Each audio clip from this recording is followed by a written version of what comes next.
ये जीने के लिए जरूरी है। जब मैंने मेरे बच्चों से कंपटीशन लगाई कि सबसे ज्यादा आप क्या शुक्र अदा करेंगे अल्लाह का, तो एक से बढ़कर एक जवाब था। मेरी छोटी बेटी रुजदा ने कहा, सबसे बेहतरीन मैं शुक्रिया अदा करूंगा अल्लाह ने हमें ईमान दिया। माशाअल्लाह, ये हवा से भी बेहतर है। ईमान जो अल्लाह ने हमें दिया है वो हवा से भी बेहतर है, लेकिन जीने के लिए जरूरी है हवा। तो वो खालिक जो में इतने नियामत बरसा रहा है, उसका अपॉइंटमेंट का आपको कोई फिक्र नहीं। जब आप सलाह नहीं पढ़ेंगे तो आपके जिंदगी का जो अमन है, जो सलामती है, वो चले जाएगा। इंसान समझते हैं कि पैसे के जरिए सलामती आ सकती है। जो इंसान, वो गरीब इंसान सोचता है अरे वो अमीर इंसान कितना उसकी जिंदगी में अमन है, अरे क्या 4 बेडरूम का फ्लैट है, क्या बड़ी गाड़ी है। और अक्सर वो एनवी करता है, काश मेरे पास भी गाड़ी होती, काश मेरे पास भी बंगला होता है। और मैं एक चीज आपसे कहना चाहता हूं कि अक्सर आप जाएंगे देहातों में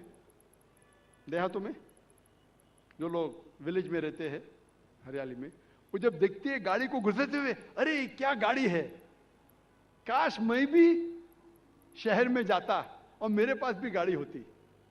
हो सकता है वो आदमी शहर में आता है, वो जाते हुए छोटी गाड़ी को देखता है, शहर में देखता है बड़ी गाड़ी, तो उसकी ख्वाहिश बढ़ती है मेरे पास बड़ी गाड़ी होना चाहिए। फिर देखता है वो अपार्टमेंट, मेरे पास भी कम से कम 1 बेडरूम का अपार्टमेंट होना चाहिए, कितनी अच्छी बात होती। तो अल्लाह ताला 1 बेडरूम का अपार्टमेंट देता है।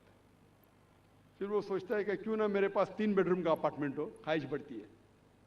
फिर वो अमीर होके सोचता है कि अभी और पैसा आ गया, क्यों ना मैं बंगला लूं, वो बंगला लेता है।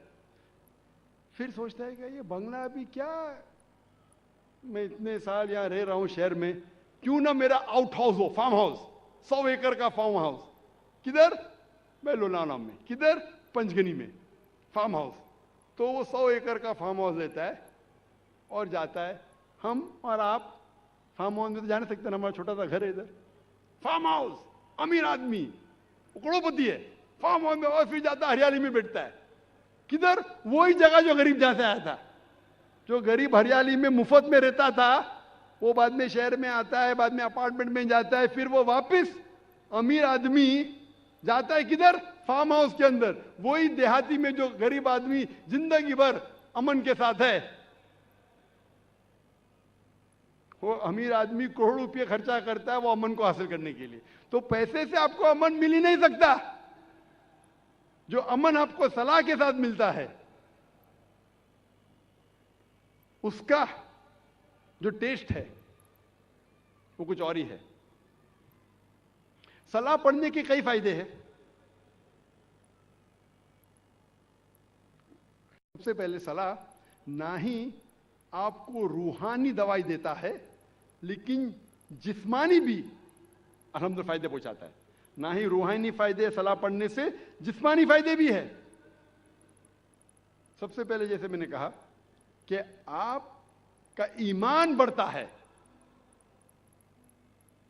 अल्लाह ताला फरमाते हैं कुरान मजीद में, सूरह अनफाल में, सूरह नंबर 8 आयत नंबर 2 में, वो मोमिन हैं जो जब अल्लाह का नाम सुनते हैं उनका दिल कांपने लगता है, और जब अल्लाह के निशानियां सुनते हैं उनका ईमान बढ़ता है और अल्लाह में और ईमान रखते हैं। अल्लाह ताला फरमाते सूरह फातिहा में, सूरह नंबर 1 आयत नंबर 5 से 7 में, इय्याका नअब्दु व इय्याका नस्तईन, हम तुझी से मांगते हैं और तेरी इबादत करते हैं। इहदिना सिरातल मुस्तकीम, हमें सीधा रास्ता दिखा। सिरातल लज़ीना अनअमता अलैहिम गैरिल मग़दूबि अलैहिम वलद्दालिन, वो रास्ता जिन लोगों पे तूने इनाम फरमाया, और वो लोग जो भटके नहीं हैं। सलाह से हमारा ईमान बढ़ता है। सलाह से जिंदगी में डिसिप्लिन पैदा होता है। जो हम जिक्र कर रहे थे डिसिप्लिन के बारे में, सलाह पाबंदी से हमें वक्त पे अदा करना चाहिए। और सबसे बेहतरीन मिसाल जो मैं देखा हूं मेरी जिंदगी में वो है सऊदी अरेबिया। सऊदी अरेबिया में आजान पूरे शहर में एक वक्त होती है, 1-2-3 मिनट का इधर उधर, लेकिन एक साथ होती है। जब आजान होती है सारे लोग अपना काम धंधा बंद करके फौरन नमाज पढ़ते हैं। कोई भी हो, चाहे बॉस सामने बैठा है, आजान हो गई, सल्ली, नमाज पढ़ो। दुकान बंद कर देते, रेस्टोरेंट बंद हो जाती है। क्या नजारा है, दिल खुश हो जाता है। फौरन अल्लाह का बुलावा आया, अल्लाह से अपॉइंटमेंट है, फौरन नमाज पढ़ो। और मैं खुद का तजुर्बा आपके सामने बयान करूंगा। कई बार अल्लाह के फजल से मैं सऊदी अरेबिया में मलिक अब्दुल्ला का गेस्ट रह चुका हूं, मेहमान रह चुका हूं। एक बार जब मैं फंक्शन में गया था तो फंक्शन में उस वक्त था कि हमारा जो प्रोग्राम था, चंद लोगों थे साथ, हमारा प्रोग्राम था कि मलिक फहद के साथ हम असर नमाज पढ़े और हम वक्त पे पहुंच गए। कुछ मसरूफियात होने की वजह से मलिक अब्दुल्ला थोड़ी देर लेट आते हैं, लेकिन आजान सुने, अल्लाह का अपॉइंटमेंट था, फौरन सब लोग, वो सिक्योरिटी गार्ड सब लोग फौरन नमाज पढ़े। हमने मलिक अब्दुल्ला का इंतजार नहीं किया। और मलिक अब्दुल्ला भी कुछ काम में हो सकता है मसरूफ हो गए, उनने भी नहीं कहा कि मैं मेरे मेहमानों के साथ पढ़ूंगा, वक्त हो गया, उनने भी नमाज पढ़ ली। आप सोच सकते आज के दौर में अक्सर मुसलमान, अगर कोई अपॉइंटमेंट है वजीर के साथ, अब मगरिब का वक्त है, अरे अपॉइंटमेंट और वजीर लेट आएंगे, मगरिब है, आधा घंटा हो गया, 1 घंटा हो गया, मगरिब नमाज बाद में पढ़ लेंगे, वजीर आ गया तो मेरा काम नहीं होगा, वजीर आएगा तो मेरा काम नहीं होगा। तो अक्सर क्या करेंगे, चलेंगे, हर रोज तो नमाज पढ़ते हैं, मगरिब नमाज कज़ा कर लेंगे। अक्सर सऊदी अरेबिया में माशाअल्लाह फकीर या बादशाह, अमीर या गरीब, सलाह का वक्त होता है, फौरन नमाज पढ़ो। ये अल्हम्दुलिल्लाह जिंदगी में डिसिप्लिन पैदा करता है। और हम अक्सर इंसान हमारे छोटे दिमाग के जरिए सोचते हैं, हम सोचते हैं कि अगर ये अपॉइंटमेंट बहुत मुश्किल से मिला है, ये मेरा मंत्री, ये वजीर, ये मिनिस्टर मेरा काम करने वाला है, तो अपॉइंटमेंट चुकना नहीं चाहिए, बड़े लेट हो जाए। सबसे बड़ा मालिक, सबसे बड़ा वजीर कौन है? हमारा खालिक अल्लाह सुब्हानहू व तआला। अल्लाह ताला फरमाते हैं सूरह गाफिर में, सूरा नंबर 40 आयत नंबर 60 में, तुम मुझसे मांगो मैं तुम्हारी ख्वाहिश पूरी करूंगा, खलास। लेकिन हमें अल्लाह पे थोड़ी यकीन है, हमें यकीन है वो हमारे मैनेजर पे, हमारे बॉस से, हमारे वजीर से। अल्लाह पे यकीन किधर है? जिस दिन अल्लाह पे यकीन आएगा, अल्लाह ताला फरमाते सूरह इमरान में सूरा नंबर 3 आयत नंबर 160 में, अगर अल्लाह आपकी मदद करेगा तो कोई भी आप पे गालिब नहीं हो पाएगा। अल्लाह अगर आपकी मदद करेगा तो कोई भी आप पे गालिब नहीं हो पाएगा। लेकिन अल्लाह अगर आपको छोड़ेगा तो कोई भी आपको फिर मदद नहीं कर सकेगा। ए मोमिनो, अल्लाह पे ईमान लाओ।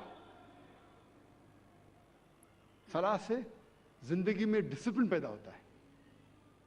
सलाह हमारे माशरे की हालत में तब्दीली पैदा करता है, माशरे को सुधारता है, भाईचारा बढ़ाता है।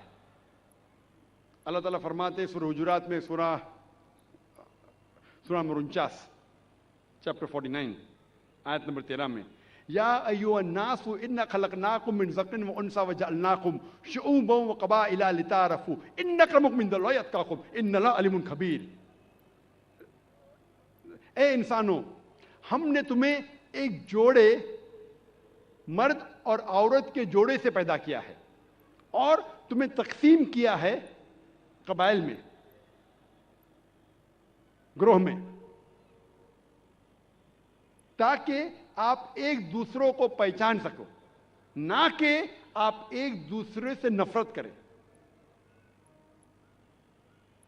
सलाह में 5 वक्त कम से कम भाईचारा बढ़ता है। जैसे मैंने कहा था, हम जब सलाह के लिए खड़े होते हैं जमात में, हमारा कंधा हमारे बाजू वाले कंधे से लगना चाहिए, हमारे पैर बाजू वाले पैर से लगना चाहिए, चाहे अमीर हो या गरीब, राजा हो या फकीर। अगर नमाज के लिए साथ में खड़े हैं तो कंधे से कंधा लगना चाहिए, पैर से पैर लगना चाहिए, चाहे गोरा इंसान हो या काला, पीला या घेवा। अगर नमाज के लिए खड़ा है तो कंधे से कंधा और पैर से पैर लगना चाहिए, भाईचारा बढ़ता है। अल्लाह ताला फरमाते हैं कुरान मजीद में, सूरह हुमज़ा में, सूरा नंबर 104 आयत नंबर 1 में, वैलुल लिकुल्लि हुमज़तिन लुमज़ा, लानत है हर किस्म के गीबत करने वालों पर। अल्लाह ताला फरमाते हैं सूरह हुजुरात में, सूरा नंबर 49 आयत नंबर 11 और 12 में, कि आप में से आदमियों का एक ग्रोह दूसरे पे हंसना नहीं चाहिए। हो सकता है कि वो लोग आपसे बेहतर है। आप लोगों में से एक खवातीन का ग्रोह, औरतों का ग्रोह दूसरे पे हंसना नहीं चाहिए। हो सकता है कि वो आपसे बेहतर है। आप एक दूसरों को गलत नाम से मत बुलाओ, बुरे नाम से मत बुलाओ, एक दूसरे पे शक मत करो। कई बार शक गुनाह है। एक दूसरे के बारे में पीठ पीछे गीबत मत करो। क्या आप अपने भाई का मरा हुआ गोश्त खाने के लिए तैयार है? इस आयत में अल्लाह ताला कहते हैं कि अगर आप गीबत करेंगे तो अपने मरे हुए भाई का गोश्त खाने के बराबर है। जैसे मैंने पहले कहा था, मरा हुआ गोश्त खाना हराम है, यहां मरे हुए भाई का गोश्त का जिक्र है, जो कैनिबल है। कैनिबल्स मतलब जो इंसान दूसरे इंसान को खाते हैं, उसे कहते हैं अंग्रेजी में कैनिबल। कैनिबल भी दूसरे इंसान को खाता है लेकिन अपने भाई को नहीं खाता। अल्लाह ताला फरमाते हैं अगर आप गीबत करेंगे तो अपने मरे हुए भाई का गोश्त खाने के बराबर है, डबल गुनाह। आप बिल्कुल इसे पसंद नहीं करेंगे। सलाह में माशरा सुधरता है और हक्कानियत बढ़ती है। अल्लाह ताला फरमाते हैं सूरह अनकबूत में, सूरा नंबर 29 आयत नंबर 45 में, उतलू मा उहिया इलैका किताबी वाक़िमुस सलाता इन्ना सलाता तन्हा अनिल फ़ाहिशाइ वल मुनकर। वो आयत की तिलावत करो जो अल्लाह ने नाज़िल किया इस किताब में, और सलाह कायम करो। बेशक सलाह फाहियाशी और बुरे काम से रोकती है। अल्लाह ताला फरमाते हैं सूरह इसरा में, सूरा नंबर 17 आयत नंबर 81 में, वकुल जाल हक व ज़ाक़ल बातिल इन्नल बातिल काना ज़हूका। कहो कि हक आ चुका है और बातिल खत्म हो जाएगा। बातिल खत्म होने के लिए पैदा हुआ था। हक की बात करो, हक से मत डरो। अल्लाह ताला फरमाते सूरह बकरा में, सूरा नंबर 2 आयत नंबर 42 और 43 में, कि आप झूठ को हक से मत बदलो, हक को झूठ से मत बदलो, और जब आप हक को जानते हैं तो हक को मत छुपाओ। नमाज कायम करो और ज़कात दो।